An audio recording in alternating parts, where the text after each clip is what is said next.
Сәлем достар, қалайсыңдар? Біз кезекті математикалық сауаттылықтың есебін талдайтын боламыз. 1, 2, 3, 4 цифрларынан құрастырылған барлық 4 таңбалы сандардың қосындысын тап дейді.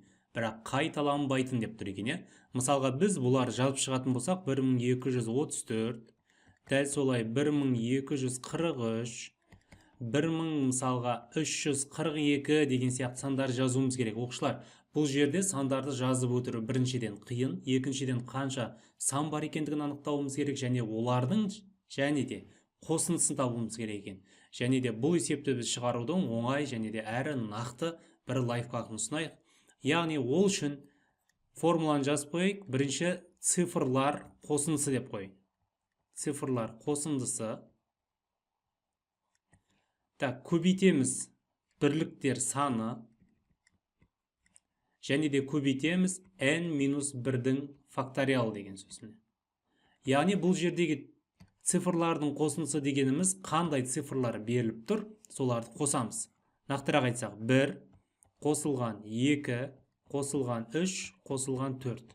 Және де бірліктер саны дегеніміз неше цифр бар, сонша бірді аламыз. Бізде 4 цифр бар, олай болса біз 4 бірді алады екенбіз, яғни 1111.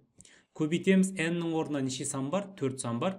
Олай болса біз 4 азайтылған бірдің факториалы деген сөз. Енді есептей салайық. Цифрлардың қосындысы 10-ға тең.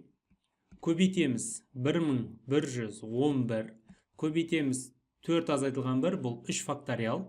3 факториал дегеніміз ол 6-ға тең. 3 факториал 6-ға тең. Яғни 1 көбейтілген 2 көбейтілген 3 деген сөз. 3 факториал дегеніміз ол түсінікті шығар. Яғни көбейтеміз 6-ға. Онда жауабы бізде көбейтіп алсақ 6-ға 1111-ді. Онда жауабы қараңыздар 66610 деген сан шығады екен. Яғни оқушылар, бұл біз формуланы тексеріп көрейік енді. Сандарымызды үлкен етпей, мысалға мынандай сандарды алып көрейік. Мына формула дұрыс па, әлде қате ма тексеріп көрейік. Мына формуланы онда жазып қойсаңыздар болады. Мысалға біз мынандай сандар ала салайық. 1, 2, 3. Осы сандардың көмегімен барлық үш таңбалы сандардың қосындысын тауып көрейік. Яғни біз 123 қосамыз 132, қосамыз 321, қосамыз 312, қосамыз 213, қосамыз 231 екен. Енді осы қосынды формула бойынша тауып көретін болсақ, қазір қосындыны есептей саламыз. Формула цифрлардың қосындысы неге тең? 1 қосылған 2 қосылған 3. Неше 1 бар? Неше сан бар? 3 сан бар, олай болса 111-ді ала саламыз. Көбейтеміз, n санына 3-ті қоямыз. 3-тен 1-ді азайтсақ 2 факториал, ол 2-ге тең.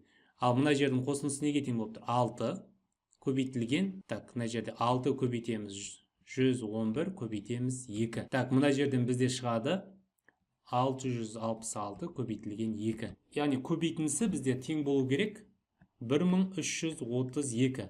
Ал енді мына сандарды қосып көрейік. Бұл жерде де 1332 шығады екен. Олай болса біздің формуламыз дұрыс деген сөз. Сіздермен бірге болған Руслан Болатұлы. Бізбен бірге болыңыздар.